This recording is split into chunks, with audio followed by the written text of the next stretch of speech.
Thanks for tuning in to Stay Sharp with Razorleaf, your secret weapon for all things digital and manufacturing. In this episode, we continue the conversation with Jen and Jonathan about partnerships. But this time, it is focused on what happens when life happens, and they take a turn in an unfavorable direction. Jen shares her insights on how to handle these sensitive situations. Partnership intentions can change over time, and it is not a bad thing as long as it's discussed in a clear and transparent manner. Even when the decision is to part ways, it can happen on a positive note. Let's tune in with Jen and Jonathan and gain some of their wisdom.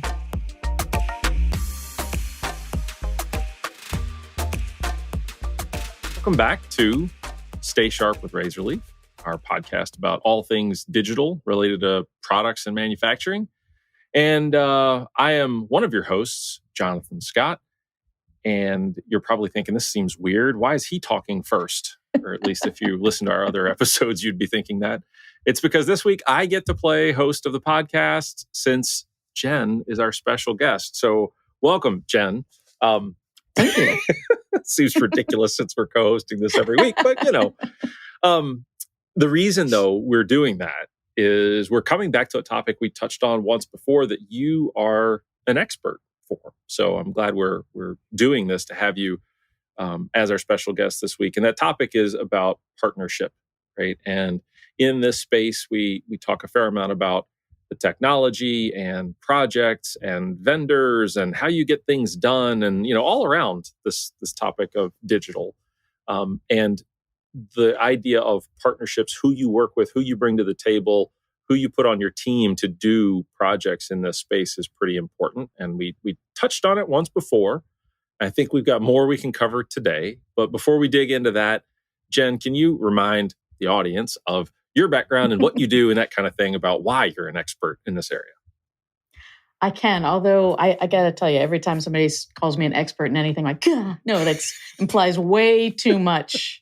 I have a lot of experience in partnerships. I know that feeling, right? We do that on other podcasts. And you're like, oh, he's the expert. I'm like, who? Where's he? Where's the expert? Right. But yeah, nonetheless. Don't set that.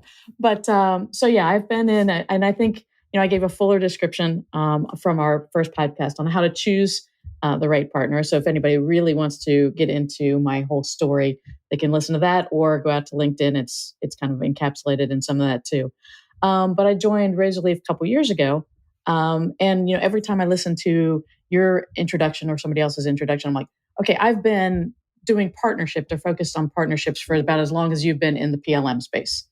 So whereas I actually learn a whole lot about the technology in co-hosting this, hoping to bring a little bit of my experience with partnerships, worked at two different companies that were focused primarily on component technology. And as part of providing components to other software vendors, it's an ongoing relationship. It's not it's not a point sale. It's not something that you do once and walk away.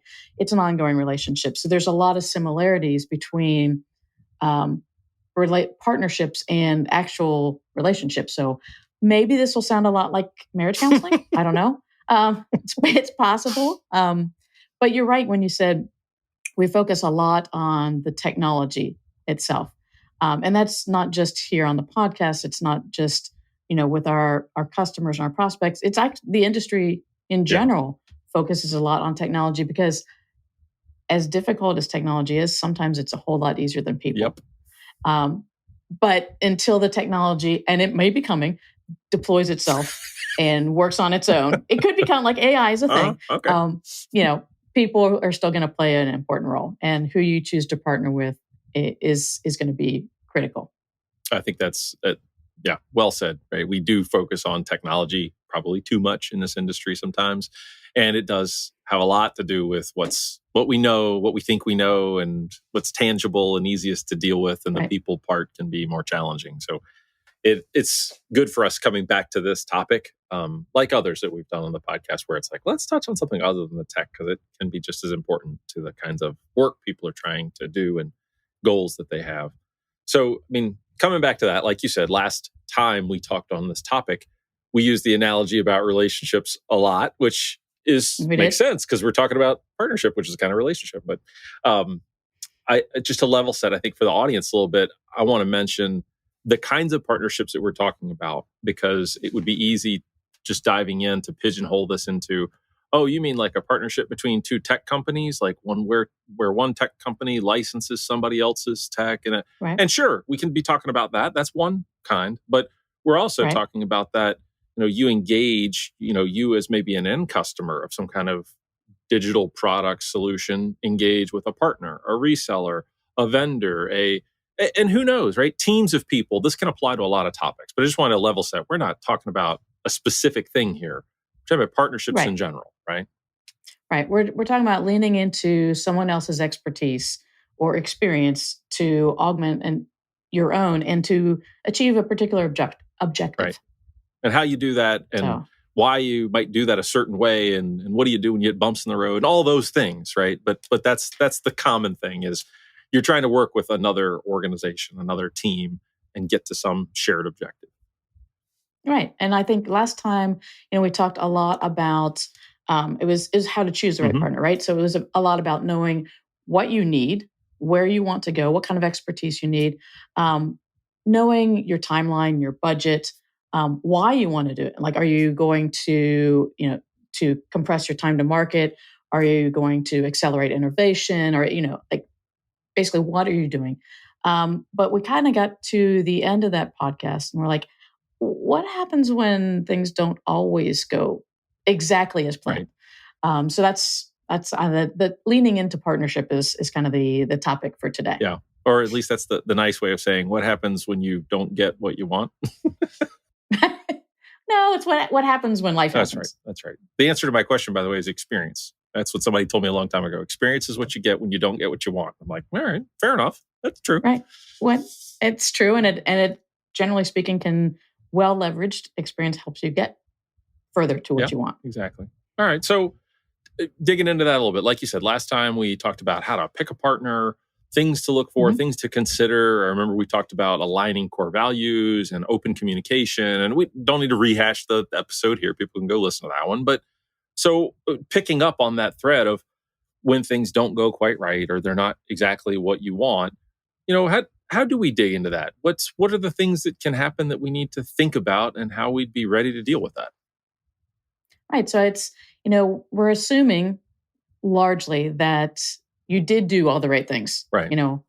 As when you're going out, that you did define what you want and who you want to work with. And you did go through and align with some core values, which as you go through the relationship become even more important because those are what you lean back on when you do hit the bumps in the road. Just like, in any sort of relationship, doesn't even have to be marriage, it could be a friendship. But it's, it's just basically we're assuming that you did that. But there are also cases where, you're in the middle of a partnership and you didn't do all that prep. I'm sorry, you started the partnership before you last listened to our first podcast on it. So you made some mistakes along the way, but you are where you are. So today is a little bit more about talking about when life happens. Right. Or I guess the best place to start would be kind of preparing for when life happens. You've started your partnership. How do you prevent, or how do you proactive maintenance on a relationship or a partnership to make sure that you're going in the right direction? And I think the biggest thing is, or one of the biggest things, and I know that this is something we do with our customers, right, is you project manage it, right? So you have a roadmap. You've basically said, hey, this is where we want to go. These are the checkpoints along the way. This is how we're going to know that we're getting to where we want to be. And as a matter of fact, when we were talking about a marriage analogy, I actually worked with someone, and short story, he and his wife on their anniversary every year go to the same spot out in the mountains and sit down and talk about their life plan and review like where they are and how which that sounds so healthy. Married, I know, right? I think I was married 30 years before I heard that. I'm like, wow, really behind the eight ball. Never having done that. But it is a good way of like kind of saying, okay, regular checkpoints to see, are we progressing? And the more that you have those set, and the more that you adhere to them and have those conversations, the more aware you are when things come up. Right. When they're like, well, you know what, this happened. This wasn't supposed to happen that way. And tying it back to, again, and I promise I'll stop on the marriage thing, but like, everybody goes into it, everybody's happy, everybody's excited. And then you hit like stressors and you read about these, right? Like buying a new house, changing jobs, having kids. Right. And those are all the good stressors. Right. There's also things like sickness and or losing a job and things like that kind of tend to disrupt your carefully laid plans. Right. That's the part of which, like, if you have a known objective, if you have a shared goal or shared vision, and you're checking your progression against that, like I said, you're more likely to notice when things are going off track. And the easiest time to correct those going off track is as soon as that happens, or as soon as it starts in that general direction. Or as soon as you can tell that they're even heading off track, right? I mean, as early as possible. Right. And that, I don't want to oversimplify anything that we're talking about, but it reminds me of what we talked about in the previous episode about open communication, right? So what you were just saying about having a roadmap or a plan of where are we going together. I mean, even that is an example of the open communication that you want to have in these kinds of partnerships. That if you didn't do it up front, right? You jumped in maybe a little early, you didn't do everything quite right. Well, there's no time like the present to start and say, okay, you know what? Let's sit down and level set. Let's make sure we're all on the same page about where we're going, where we want to get to, and time frames, and how often do we check in and talk? Because it's getting right to your point of, if something's going to go sideways, let's talk about it as soon as we know, as soon as we even think that maybe something's not right, so that we can talk about how to correct. Right, because you're in this together. That's the whole point. It's a partnership, and you're working towards that same goal. So, and it doesn't have to be bad things, right? It can be a change in priorities. Hey, you know what? We're moving from doing this particular business to we're actually expanding. We're going in this particular direction, or we're bringing on some new people, or we lost this guy. Like it's continuing to build that sense of team. And as you're going through that, the other thing I would say is to document those sorts of discussions and the sorts of decisions that you take based on what's happening. Just because you're not sure that everybody's going to be on the same page at all points. I know that as I've gotten a little older, my memory's not quite Say it isn't so. The steel trap that it used to be. Say it isn't so. It doesn't happen to me either. Never. Okay, just your busy schedule then. Sure. That's not your memory. But in any case, it's good to document the changes that you made to the original plan. And also, not just the changes you made, but kind of why you made them, what the options were, and why they weren't chosen. Because, again, when you revisit things, there may be, like a little further down, there may be an additional change that, actually changed that decision that you made. So you can go back and revisit and be like, okay, you know what? We have more revenue coming in now, or we have a different focus now. So that changes the original decision that I can think of a number of times, in my past work experience where we've had partnerships, relationships across companies, that sort of thing, where what you're talking about absolutely might not have solved a problem or a challenge that was coming up, but it sure would have made it simpler to deal with, right? Would have made it more straightforward that, well, we already decided that. We decided that before. And it's usually around, like you said, events. I mean, likening it to life events. Lots of events happen in the life of organizations. Somebody leaves, somebody new gets hired, somebody's got a strong personality, somebody's got a new objective, whatever it might be. And if you don't have something to go back and look at and say, well, we did talk about this and this is what we decided. Okay, you can change it. Doesn't mean that it's set in stone, but at least you get that context to go back to. So it's sort of an even relationship and conversation instead of that's not what we wanted and we never asked for, you can avoid a lot of that stuff. You can, and it's particularly when you're bringing someone new on, or someone has left, and you go back, you're like, wow, why did we do that? If that person's gone, you can't ask them, and if and it's usually the new person coming on, being like, why did you do it that way? Well, we looked at these things. Well, now those things have changed, so let's revisit that. And I think the other piece of that is realizing that you need to be flexible, right? Realizing that. You created the roadmap, you created the objective and the plan in, let's say, an experienced vacuum, but in a vacuum. Like things hadn't happened yet. It's like when you plan a vacation. It's all going to go perfectly well, right? Nobody's going to get lost. Nobody's going to nobody's wallet's going to be stolen. No flights have been missed. None of the things.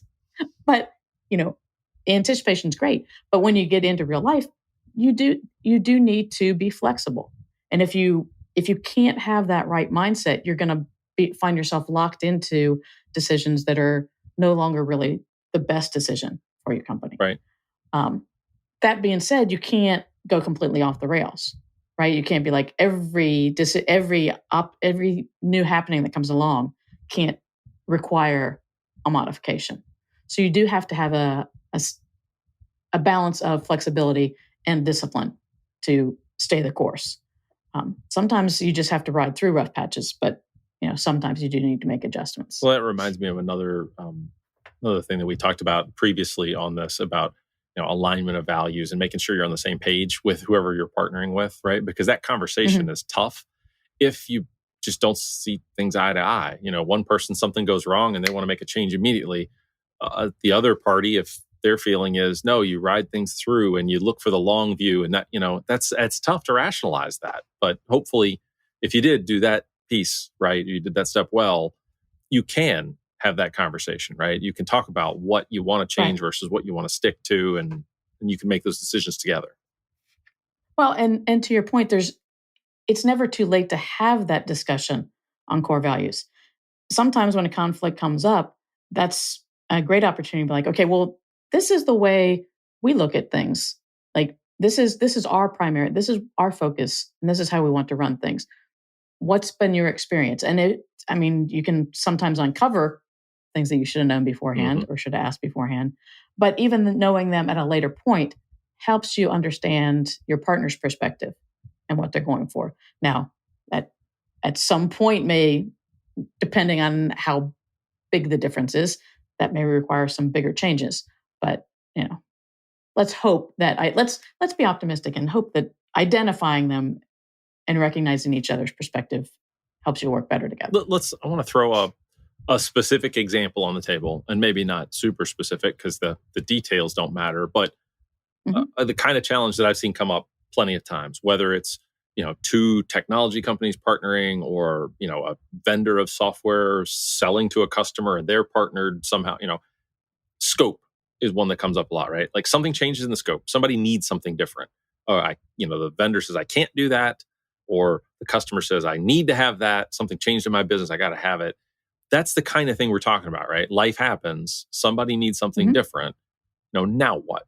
Is it, somebody has to pay more, somebody has to take longer. There are lots of options that could result. And like I said, the details aren't critical exactly what the situation might be, but that's the kind of when life happens we're talking about, right? Right. Those are the kind of conversations we're having is like, okay, we now no longer need this piece of it, but this piece that we said was going to be in phase 2, that's a whole lot more important now. Right. It's a bigger rock. We got that.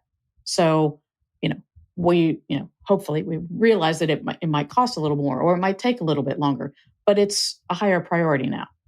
It's those kind of conversations. Or it's, hey, you know what? We got a little bit further into it and this isn't really what we thought it was going to be. This isn't working. We're changing our processes and we need your implementation to change for it. I'll ask the tough question, which, I think we'd like to keep all of this conversation as positive as we can. But we were talking about when challenges happen. What happens when people can't see eye to eye? When you have that discussion about scope and somebody says, well, I need this. And the other folks say, I hear you, but you can't have it, or we can't do it, or whatever it might be. And there isn't the open communication led us to a mutually beneficial resolution and off we go, So when you can't ride off into the sunset, what now? What do we do then? Well, one of the things that you had brought up earlier and you just mentioned again is the open, honest communication. Now, like up until this point, we've been preparing, like we've been communicating honestly as things happen and we've been adjusting things accordingly. You really have to continue that even when you hit the big bumps. And matter of fact, it's most important then. And I would say it's also probably the hardest point. Not just the open, honest communication, and as soon as you know that there's a problem, but also you have to take yourself a little bit out of, and this is it's like a knee-jerk reaction for almost every person on the face of the planet, is the blame game. Well, no. I said that we're just we're somehow preconditioned to there's a right and there's a wrong. Mm-hmm. And I want to make sure to establish you're wrong. Right. And that's, while can be very satisfying, is almost never the basis for a successful resolution. Yeah. So I think one of the most important things to do, along with the honest communication, is assume positive intent. Let's assume that we're all looking for the same solution, that we're all looking for a solution, right. and not be the same one. It really doesn't matter how you got here. I mean, it's a hard thing to acknowledge, but in the end, you'll have some cleanup based on how you got there. You'll have some adjustments that you need to make moving forward. But in the end, in solving this particular problem, whatever it is, it doesn't matter how you got there. What matters is you have this problem in front of you. Now let's fix it.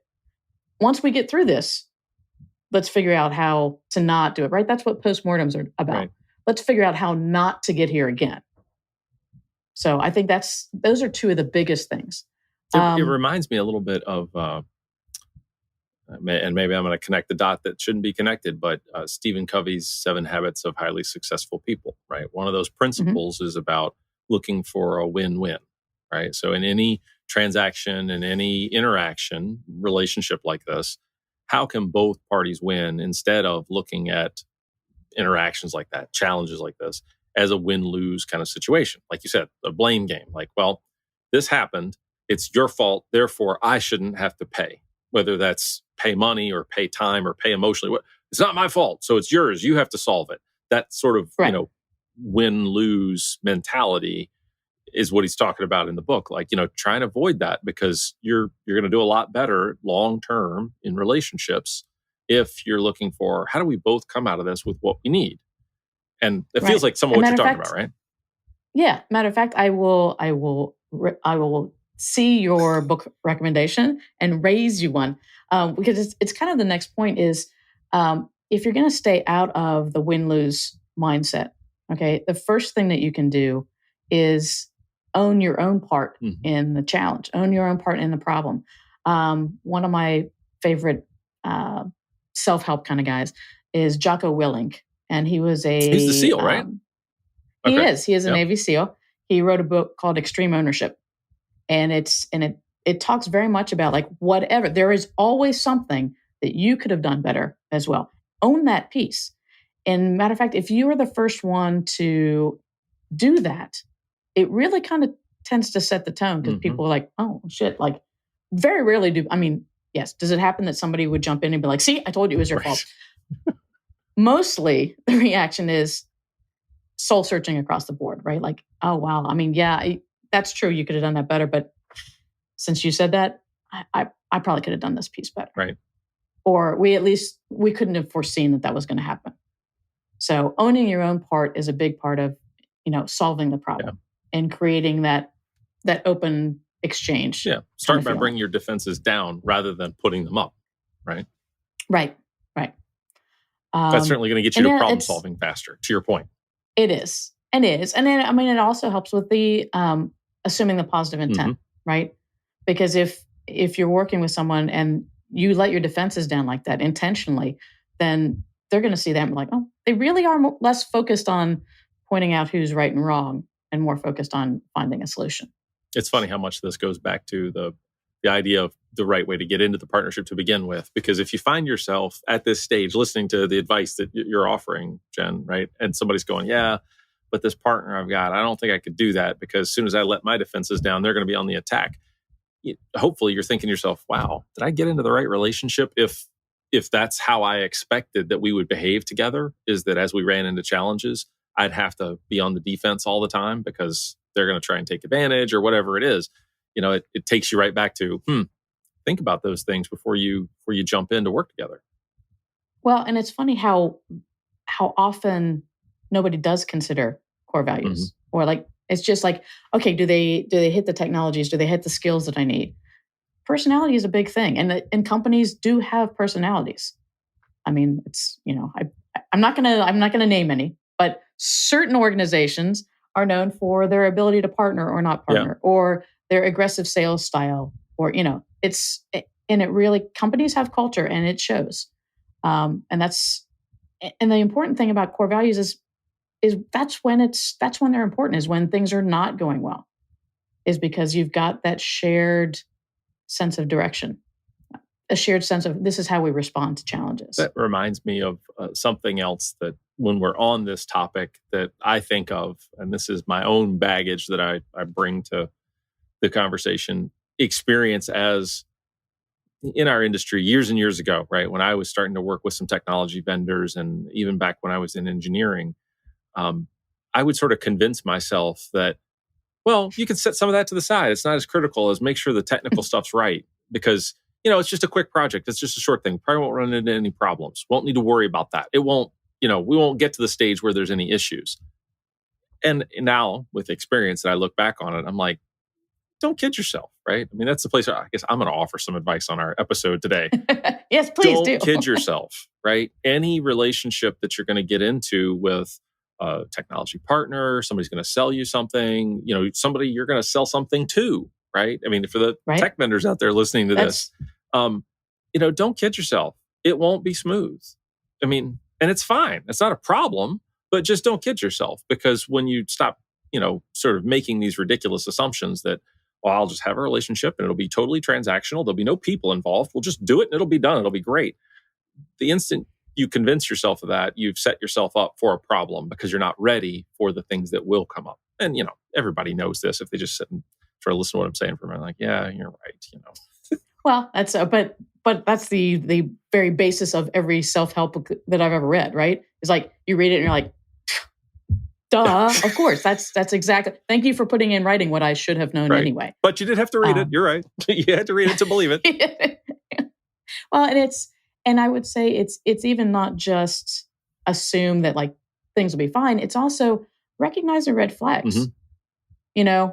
Don't think that like, oh, you know what, this is I don't like the whether it's the tone or like the way they respond or like, you can see those things pretty quickly. Don't ignore them. Don't think, well, maybe the first time, maybe they're just having a bad day. Right. But like if it's a consistent kind of thing, pay attention to that. No, that's a great point. And you're right on the skills. As far as like, generally speaking, if I go into something and I'm looking at two companies and one is they hit all the boxes that I want, but they've got absolutely no flexibility. And the other one, they hit most of the boxes, but they're super easy to work with. They ask a lot of questions. They want to create a solution that is ideal for me. I'm going with them, even if they don't have all the boxes checked yet, because they will. Yep. If I'm important to them, my company is important to them, they'll make good. That's a great point. And it's makes me think of a corollary to what I was saying a minute ago. Don't kid yourself. Something will go wrong. Also, don't kid yourself about the kind of relationship that maybe you're forming, right? Because what you just said reminded me of some of the things I would think incorrectly, by the way, much earlier in my career when it's like, oh, it doesn't matter if they're hard to deal with because I'm just buying a software tool from them, right? And you convince yourself, I just need this thing. It's just a transaction. Reality is no. And it's perfect. It hits all the boxes. It checks all the boxes. It's great. But the reality is no. You're buying it from them to use it for a year, 2 years, 10 years, however long it might be. And, you're choosing a relationship is what you're choosing. You're not choosing just a piece of software or whatever it might be, a piece of tech. There's more to it than that. So be eyes wide open about it, to your point. Well, because it's exactly what we're talking about, right? Even if it checks all the boxes, that's all your boxes right at this very instant. Right. What are the chances, that's why we're talking about it, that things are going to go a little bit, you know what, I didn't know I needed these 5 boxes. Oh, sorry, we don't have that. And the roadmap, several years. Yeah. Whereas, if you get somebody else like, oh, okay, totally understand. Let's work with you and see what we can do there. From the start of the day to the end of the day, I change what I want for dinner. So it makes sense that maybe you'd want to plan for flexibility over the long term. It is important. And I would say, like, once you get through, again, this is a continuing partnership. Once you get through the hardest spots, reset your expectations. Just as far as the, continue doing what you're doing, but reset your expectations based on what you've known, based on the partner, based on how they reacted, what you've been able to achieve, and see if, okay, we were checking base every like 3 months, quarterly. Right, for right now, as we get through this, let's reset that and let's start checking in on a monthly basis, Right. or every 2 weeks. Or if things are, we got through that, things are going smooth, let's push that out to every 6 months. But just make sure that you never let go of that constant connection. That being said, not all problems are solvable. I was just going to say, so what happens with all this great stuff we're talking about how you can get through it, when it actually does just go wrong? You're done. Right. That's it. So what do we do? Well, I think the biggest thing is, number one, recognize it. Mm-hmm. Recognize, okay, we've gotten to a point that, and this is more of an internal discussion, right? We've gotten to the point that this is no longer going to serve us. This is no longer a partner that we're going to work with for whatever reason. Right. The biggest thing I would say to you is, I mean, you have to go through and unwind all the different legal agreements and things like that. But the biggest thing I would counsel you to do is just remember that in the end, we work in a very small industry. I don't know how, it's, you and I have been both in the 3D engineering industry for quite some time. There's a lot of people, and people don't stay in companies anymore. And you don't want to burn any bridges, because you're never sure where that person might end up, or how they might talk about the experience with your company. So above all, you want to, if you have to leave a partnership for any reason, you want to do so with dignity and basically in forgiveness, and be like, okay, this is bad. We can't keep going this way. It's nobody's fault. We're going to go ahead and choose to disagree and move on. No scorched earth is what you're saying. No scorched earth. It's just a bad, it's, again, with marriages, right? Don't talk bad about your ex. Yeah. Just, they know people. People know them. It's, eventually it'll come back. But you know what? I want to dig into that a little bit, because I will say, in the business world, sometimes people will take the contrarian view of that and say, look, winner takes all, and, you need to put people in their place. Like, I'll say, maybe more aggressive attitudes. But I think if we just play devil's advocate for a minute and say, let's say you took that approach, right? Your partnership falls apart. You just get everything you can out of it and terminate it. And so what? That kind of thing. You have a take on that? I feel like I've seen that, and I've seen it cause problems for people, but just, I don't know. So before I give my take on that, what problems have you seen it cause after the fact? Yeah, the reputational things that you mentioned, right? Where it's subtle, it's sort of long running, but I can think of a few cases where afterward, you'll hear that name again, whether it's the company name, whether even it's the industry, because you recognize maybe it's just kind of the ecosystem they lived in, but you're hesitant, and anytime you tell a story about it, you mention it to somebody, like, yeah, I had this one interaction, it was really rough. That story lives on, and it reminds me of that. What do they say? For every positive. That's what I was just going to, like, for every, I think it's 8 times. Right. For every positive statement, like a negative experience is repeated 8 times. And that's what it reminds me of. So it's, I wanted to play devil's advocate just to get into that for a minute, because I've seen people take that attitude. They're like, it's business, it's not personal. And so the way they approach it feels very, I don't know. They stop worrying about the feelings and what seem like good principles to them, and they do what they think somebody wants them to do, maybe what they think a boss wants to do, and it feels like it just never turns out well. And I think that's the thing. There will always be, right, the exceptions that you have got to, like, get out as fast as you can, and those are not the kind of situations we're talking about. This is more the situation of, like, okay, we've gotten to a point, we're not getting what we need. You can't give it to us, and that's okay, but we have to end it. Right. We're not going for the, okay, you blew up our building and this is a big problem. But you're exactly right. The reason that you don't do that is because people and companies have long memories. And there are a lot of times that moving forward, you just, it's things that reflect or affect your relationship with somebody that you don't even really know about. And it's because they've talked to somebody else and they've heard this, that, or the other thing. Yep. And they come into the relationship or into the partnership with that colored view. You don't want that. Well, it's funny. You don't want it for you, and you don't want it for the other company either. It's funny.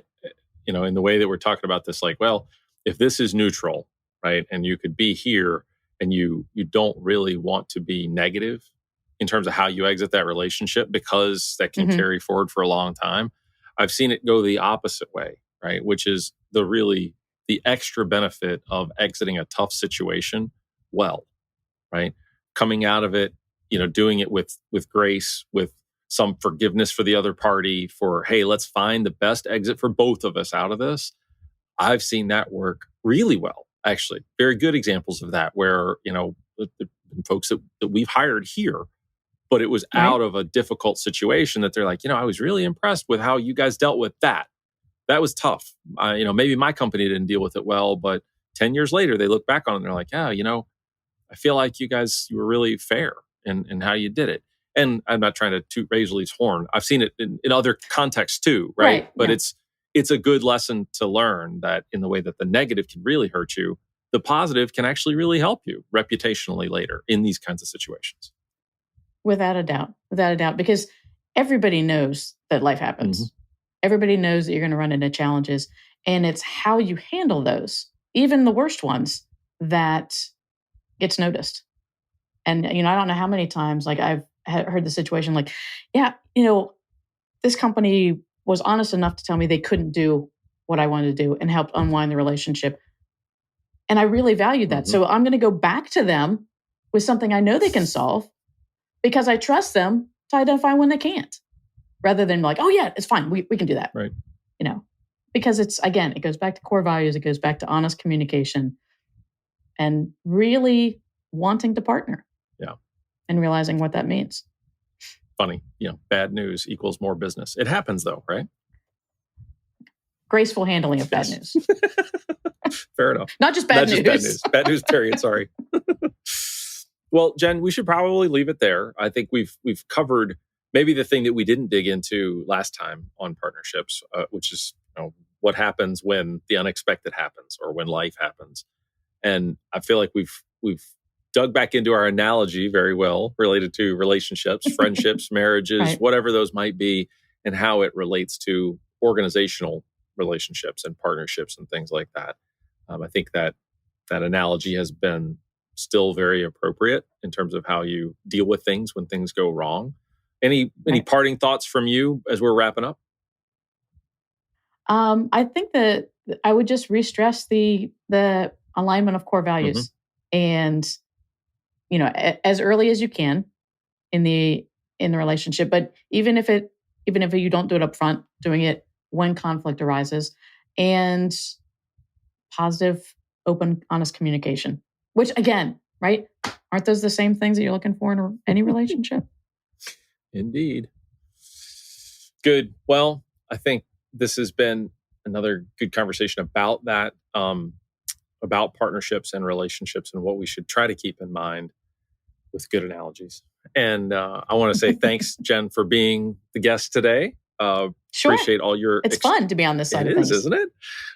It is. And I appreciate all your experience, right? What you're bringing to the table and the number of times you've worked through these things to help us all sort of see that perspective. So thank you to Jen for being our guest today. For those of you listening, if you have any comments or questions on this topic, things that you'd want us to dig into in the future, or just things you want to share, please get those out to us through social media, through email. You can find us on the website, any number of ways you can find us. But please do reach out. We're also happy to hear ideas for new episodes related to this or even totally unrelated, but anything about all things digital, manufacturing, and product related. So we'd love to hear from you. Please reach out. But with that, I'll say thanks again, Jen, and to everybody, stay sharp.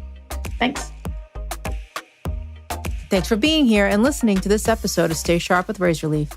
If you have any lingering questions from this podcast, we'd love to answer it for you. Just leave us a comment on our post or send an email to podcast@razorleaf.com. We appreciate all the feedback we receive. And don't forget to subscribe to our podcast on your favorite podcast platform or on our YouTube channel. Until next time, stay sharp.